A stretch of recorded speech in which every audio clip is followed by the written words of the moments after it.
어제부터 오늘까지 서울 광진구에 위치한 워커힐 호텔에서는 제1회 분산경제포럼 2018이 열렸습니다. 국내 암호화폐 거래소 빗썸이 후원사로 나섰는데요. 오늘은 이정아 빗썸 부사장의 기조연설을 시작으로 암호화폐의 현재와 미래를 들여다봤습니다. 관련 내용 송창호 기자와 이야기 나눠보겠습니다. 송 기자, 우선 분산경제포럼, 조금은 생소한 단어인데 간단하게 설명부터 좀 해보죠. 네, 먼저 분산경제에 대해 말씀을 드리겠습니다. 분산경제란 모든 참여 주체가 각자의 경제적 인센티브를 위해 자신의 역할을 수행하고 중앙기관이나 중개자 없이 합의에 도달하는 경제 모델을 일컫는 말입니다.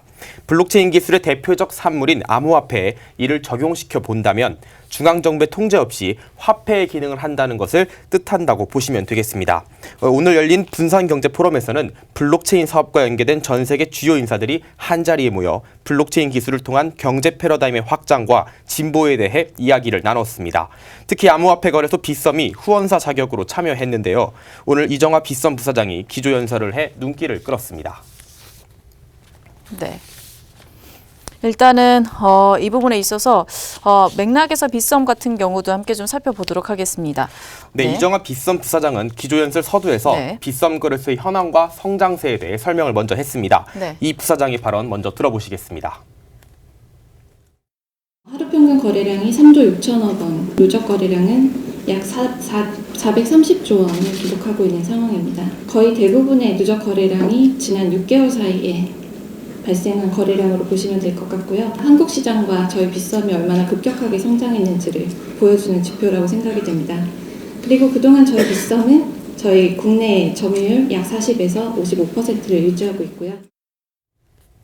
네, 이 부사장은 이어서 암호화폐 거래소를 넘어 종합금융 플랫폼으로 나아가겠다는 의지를 거듭 밝혔습니다.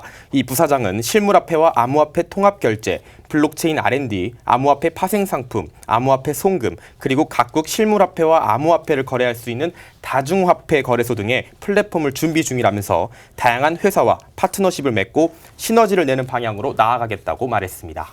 그런 맥락에서 빗썸 같은 경우에는 이 암호화폐 시장에 있어서 결제 시장을 좀 적극적으로 개척을 하고 있는 상황인 거잖아요. 네. 암호화폐로 물건을 사고 파는 것, 우리나라에서도 이제 일상화될 수 있습니까? 네, 그렇습니다. 네. 빗썸 측에 따르면 이러한 것들이 빠른 시일 내에 가능할 것이란 전망입니다. 온오프라인에서 빗썸 거래소에 보유 중인 14종의 코인으로 결제가 가능하도록 시스템을 구축하고 해당 기업들과 파트너십을 맺고 있습니다. 실제로 지난 3월 숙박 애플리케이션 여기어때와 제휴를 통해서 앞으로 숙박료를 암호화폐로 결제할 수 있다고 밝혔는데요. 이어서 각종 SNS상에서의 결제, 오프라인 프랜차이즈 매장에서의 구매 결제가 가능토록 한다는 입장입니다. 이번에는 이상엽 빗썸 홍보실장의 말을 한번 들어보겠습니다.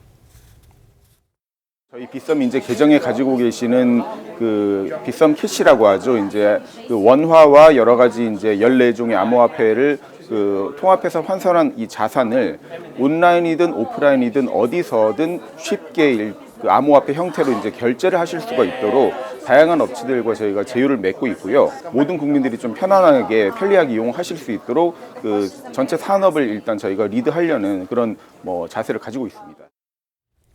빗썸이 단순하게 암호화폐 거래소 사업에 그치는 것이 아니라 어떻게 보면은 금융시장 전반으로 사업 확장을 좀 꾀하는 듯한 모습입니다. 그런데 아직 암호화폐에 대해서도 폐쇄적인 태도를 취하고 있는 정부에 대해서 어떻게 보면은 불만의 목소리도 좀 있을 것 같은데 어떻습니까? 네, 맞습니다. 오늘 기조연설에서 이정아 부사장 역시 정부에 대한 쓴소리를 이어갔습니다. 정부 규제에 암호화폐 원화입금 차단이 포함됐다면서 화폐 가격이 떨어지고 이에 따라 각 거래소들이 취할 수 있는 운신의 폭 역시 줄어들었다고 전했습니다. 해외에서는 이미 암호화폐 파생 상품과 선물 상품이 나오고 있는데 국내에서는 암호화폐 공개, 이른바 ICO마저 금지된 상황이라고 강조했습니다. 정부 블록체인 사업을 육성하겠다고 해놓고 정작 암호화폐 거래 활성화에는 힘쓰지 않는 모습을 지적했습니다. 이 부사장은 이에 대해 정부가 암호화폐를 다루는 모습이 마치 럭비공을 축구공으로 만드는 것 같다고 표현했습니다. 다루기 어려우니 다루기 쉽도록 하겠다는 것인데 럭비공도 잘 다룰 수 있다고 덧붙였습니다. 실제로 돈이 움직이고 수익이 날 수도 있고 손해가 날 수도 있기 때문에 정부 쪽에서는 쉽사리 움직이기가 어려운 것 같습니다. 법적 기준이 뚜렷하지 않은 것도 아마 이유겠죠. 네, 그렇습니다. 네. 빗썸은 지난 2016년 하반기부터죠. 다양한 기관으로부터 실사와 검증을 받고 있는 상황인데요. 네. 빗썸은 은행이나 정부 보안기관을 통해 실사가 들어오고 있는데 암호화폐에 대한 명확한 기준이 없어서 금융권 수준의 규제를 적용받고 있다고 밝혔습니다. 네. 그러나 금융 플랫폼으로 사업 영역을 넓히겠다고 한 상황에서 정작 규제는 기존 금융권과 다르게 받겠다는 것인가라는 비판이 있을 수 있는데요. 이에 이 부사장은 암호화폐에 맞는 기준이 필요하다는 것을 거듭 역설했습니다. 저희가 금융권 수준의 시스템을 못 갖췄기 때문만은 아닙니다. 왜냐하면 저희 거래소는 좀 다른 시스템들을 많이 가지고 있죠.